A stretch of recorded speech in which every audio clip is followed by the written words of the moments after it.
So if we're talking about using training mode, first thing you got to do is, of course, go to the fighting ground to go to the training mode. So we go to practice, training, and then pick whichever characters we are going to be using in the training mode. Now, once you pick your characters, you are not completely locked in on them because you can actually change characters from the pause menu. So I'll pick my main. I'll pick Cammy. I got to make sure I got the right color on, and we'll lab against somebody random here. Let me lab against somebody I haven't really labbed against much. Let's go against Blanca.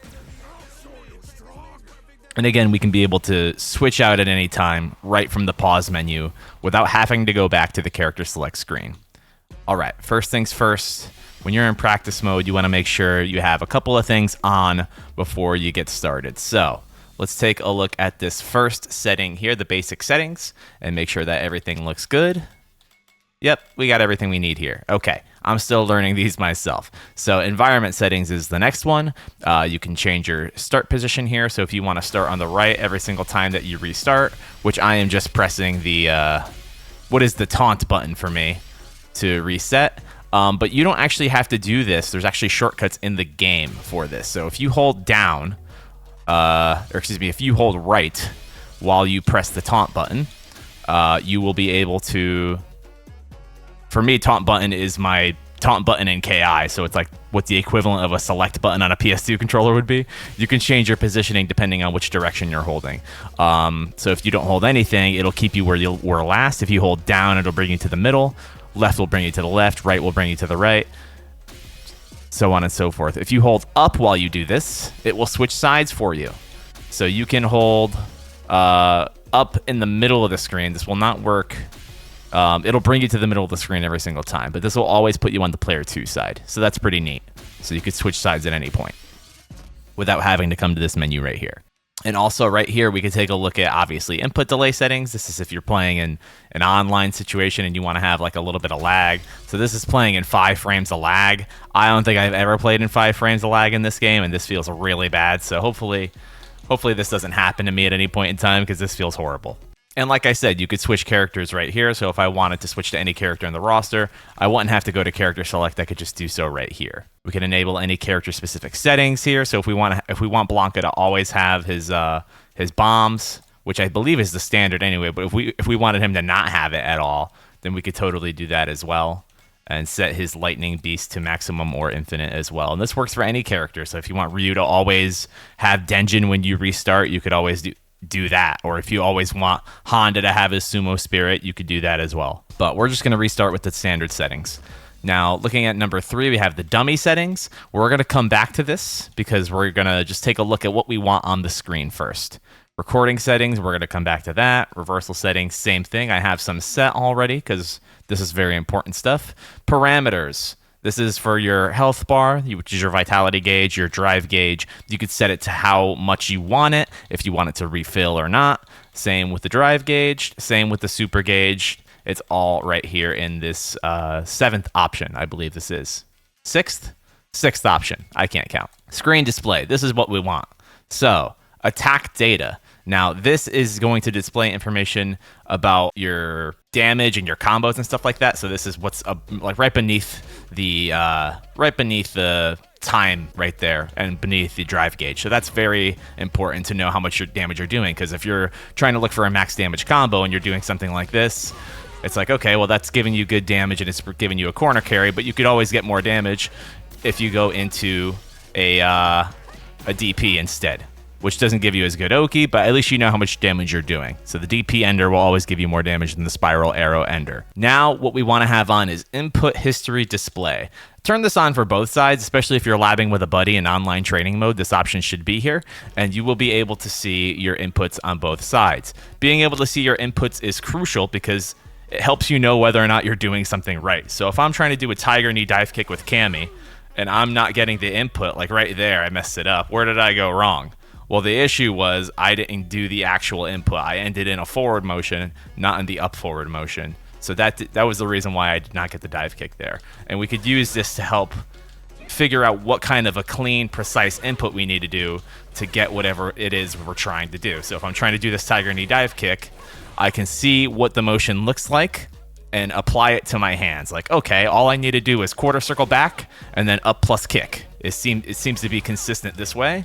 So the more I practice it, which is not working every single time, but I can look at the inputs there and figure out where I'm going wrong and when I'm doing it right. Next thing you want on, this is probably the most important thing, is the frame meter. This needs to be on at all times. This is very crucial for understanding the frame data in this game and also understanding interactions. So let's say I have him set to block. So we're going to come back all the way to this third one here and set him to block all. This is very important. We're going to have him block everything. Now, we also have a setting here. We're going to teach you how to do two things: set block all and set the reversal setting. So now we have a wake up option. We want a block reversal option. So this means that he is going to do something immediately when he wakes up. This one is going to do something immediately when he blocks something. So we're going to set him to do a light jab. This is probably the fastest thing that he has. I would imagine it's 4 frames. And now that he is set to block all, he should respond with a jab every single time. So his jab is 6 frames. So maybe we need to do something faster. Maybe a standing light punch instead. I want something that is 4 frames. Does he have a 4-framer? If not, that would be horrendous. There it is. 4-frame startup. We could tell because on the bottom it says startup 4 frames. That is always going to be the player 2 side character. Whoever has the blue health bar, that will be their frame data. So we want him to be able to respond with a 4-frame maneuver. This is good. This lets us know when our pressure is real or not. So if I'm trying to frame trap off of this +1 on block crouching light punch, or excuse me, crouching heavy punch, and I try to use a jab, I will counter hit him. But if I try to do crouching medium punch, I cannot get that frame trap. So the frame meter is very important to help us set up situations. So if I turn this off, of course, we could just see the frame data of all of our moves, and it lets us know that that move is indeed +1 on block, which means that they are -1 on block. If they do not respond with anything and they are standing still, our advantage will always be the exact opposite of theirs. So since this move is -4 for us, that means that they have 4 frames of advantage, is what that means. Okay, so it looks like we have everything that we want on the screen. Now let's take a look at this frame meter a little bit more in depth. So understanding how to read this is basically, you're basically reading frame data in real time. This gives you everything that you need to know. So looking at the first portion of the frame meter, let's start with a jab. So this is going to give us the least amount of stuff on the frame meter.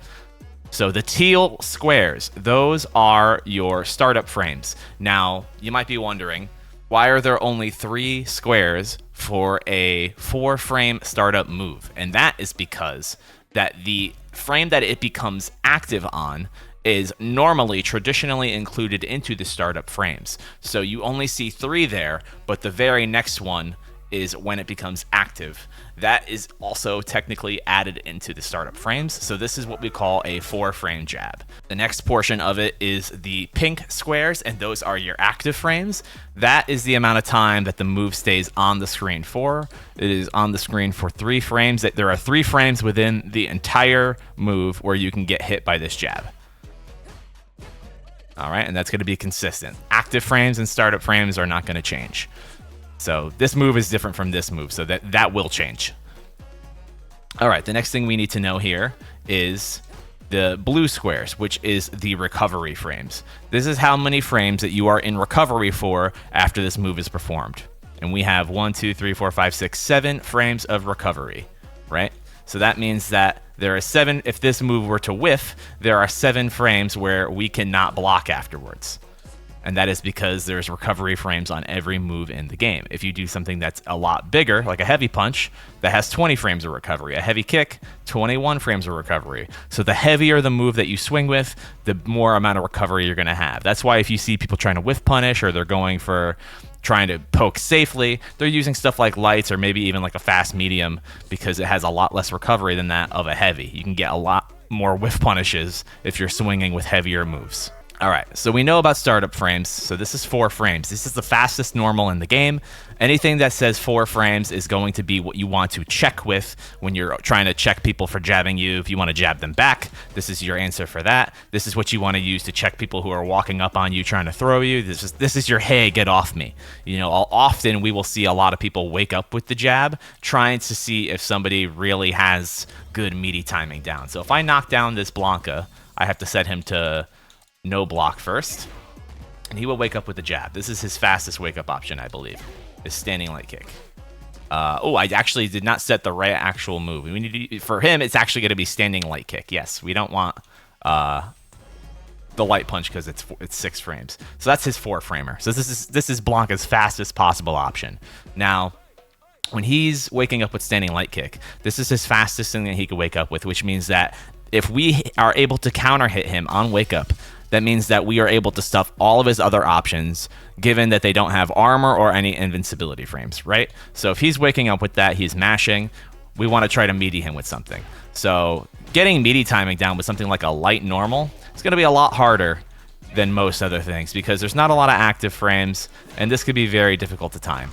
So there, I got it, finally, but it took me a lot of tries, right? And that's because meeting with a light attack is generally not like the way to go. You want to meaty with something that has a lot of active frames. So this jab right here has 3. We want to meaty with something that has a lot more active frames, and it doesn't even have to be that many more active frames. Maybe 1 or 2 more might make the whole difference in the world. So let's start with some buttons that are less risky. So let's start with this medium punch. This is 4 frames of active frames. This is only 1 frame more, but it's going to make all the difference in the world. So if we get this timing right, this is a very, very good meaty because you get really good frame advantage afterwards on hit. So you get +9 frames on hit, which means that you can link into something that's 8 frames, 9 frames. Standing heavy punch comes to mind. This is a really, really good meaty if you know that they're mashing, because it opens up a lot of combo opportunity. Another great meaty that you could use would be something like Crouching Heavy Punch. Crouching Heavy Punch, which is plus on block anyway, so meeting with it is a very good idea. If you meaty with this move, this is also 4 active frames, and you can get a ton of frame advantage for using this move. Plus 12 on hit. So you can go into another Crouching Heavy Punch if you wanted to. There's a lot of options there. There's a lot of room for combo potential, right? So the point of the story is you want to meaty with something that you know has a lot of active frames that's going to be good to pressure your opponent with. And if you know that you're getting hit by the wake up jab or whatever the wake up 4-framer is, you know that you're mistiming your meaty, right? So if you want to meaty with the best possible thing, you're going to have to use a lot of active frames. That is the best case scenario for a lot of characters in this game. Let's talk about labbing specific moves. This is a huge thing in this game. So since I'm a controller player, if I hit the right thumbstick, if I press R3, I get control of the other character. I could play as Blanka, right? Now, if I press the left thumbstick, then it's going to delete any actions that I may have started recording, or it'll just take me out of the recording feature, and it'll take me back to Cammy.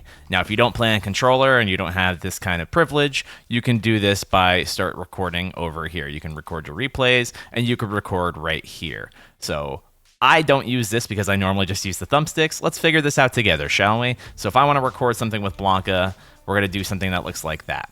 Right? Just going to walk back and forth and do a little bit of a jab. Now, if I do replay, we're going to do start recording replay, and we're going to get an exact representation of what I just did, and he is going to repeat it over and over and over again, right?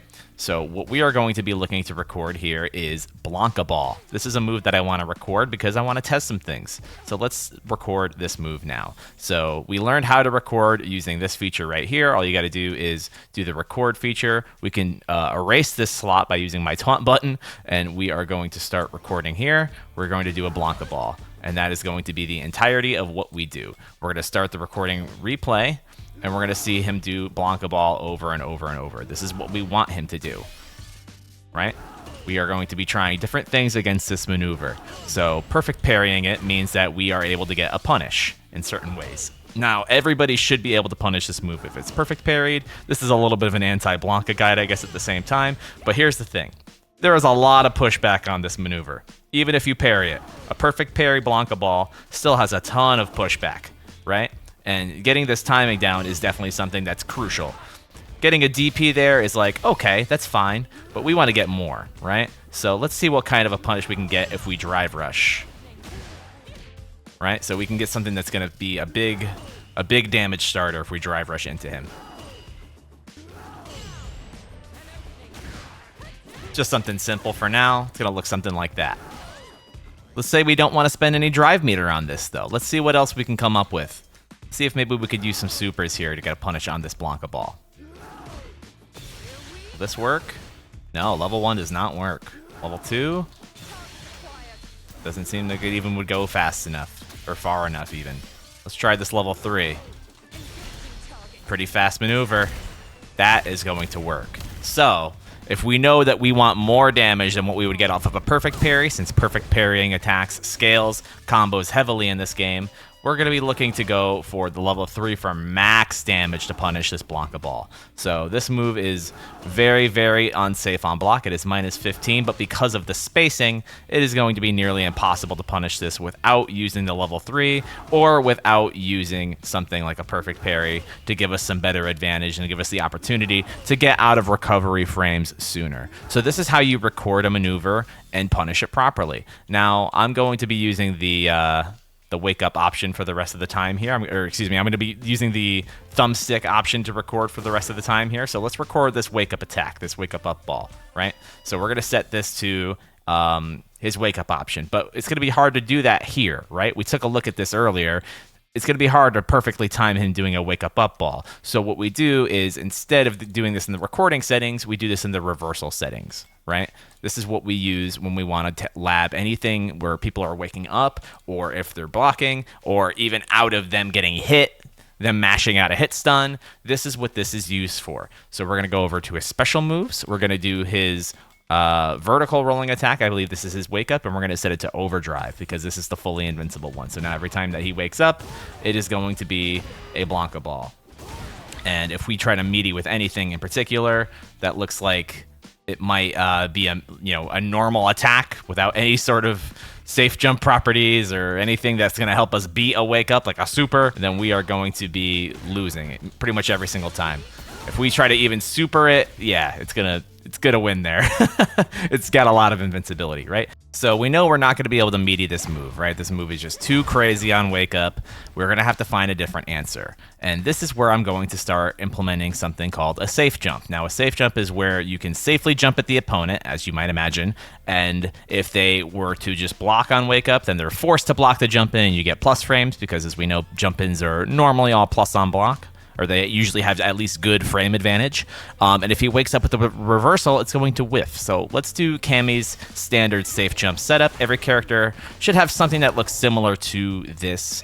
Obviously, every character in the game is different, and you're not going to be trying safe jumps with every single character, but this is just a way that we can bait out a reversal. This is how I am going about labbing this move. Let's try to do this a little faster so we're not getting punished. Yeah, reversal, up ball. He did it as fast as possible. And to prove that this works, this safe jump, we're going to be doing it without him waking up to see how deep it hits. So we got it to be +4 there. I think at the lowest we can get +5 if we do it perfectly.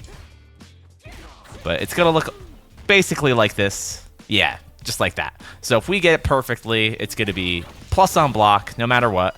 And we're going to be beating this wake up every single time.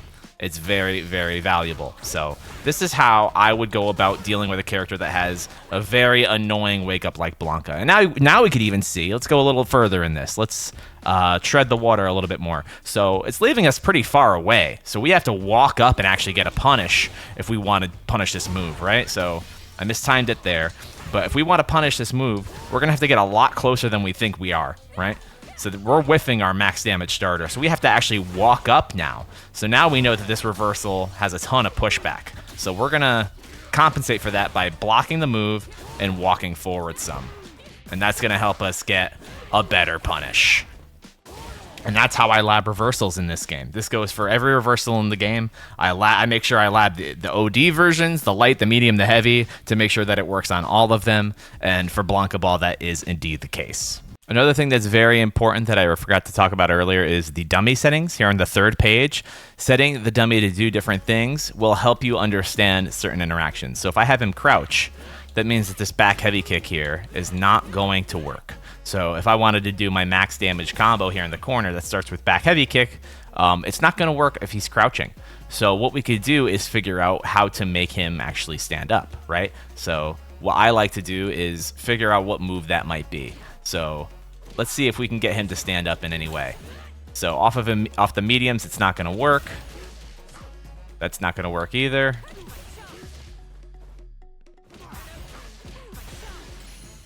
Might be onto something here. Gonna have to drive rush again. It's gonna be very expensive. But we can get him to stand up using back medium punch, which is very expensive.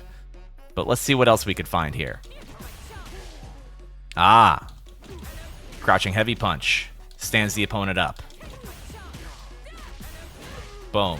So we can actually get him to be no longer crouching mid-combo by using the standing heavy punch and the back medium punch. That's very, very good.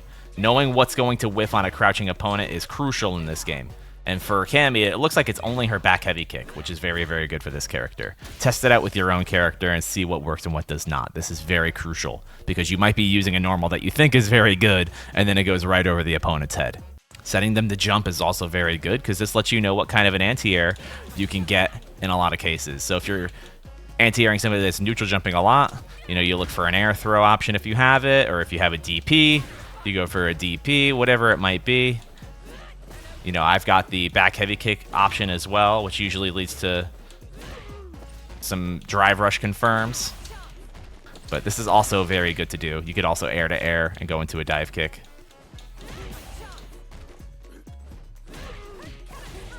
That's also very, very good. So just the idea that you can lab your anti-airs and dealing with people who are crouching instead of standing is important to know. So dummy behavior is very, very important. Let's talk about this last page right here, the simple training settings. So if we want to set up something like whiff punish practice, this is very, very good for us because it lets us practice whiff punishing in real time.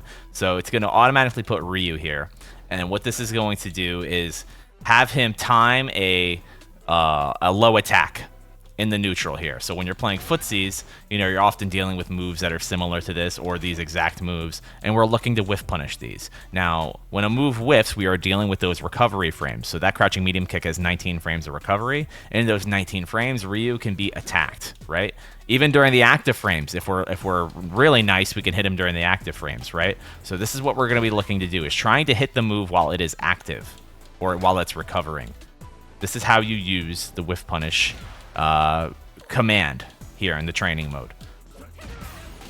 It's going to look a little something like that, and we're going to look to get whatever best possible combo we can get, right? Whether you're using drive meter, whether you're not. So that's what it would look like meterlessly, is we would use something like that. There's a lot of different options, but this seems to be one of Cammy's best whiff punishers in general. And he's always going to do this at the exact same timing. Now, against a real opponent, they're not always going to just be sitting there neutral jumping, waiting for you to whiff punish them and then doing the attack. That's not very realistic. But this will help you get used to those situations in those ranges. The simple training settings has a bunch of things like this. You should definitely go through all of them and see which ones have the best things to offer for you. They can help you explain drive impact, the frame meter, standard computer battle, all these different options here. It's very, very helpful stuff.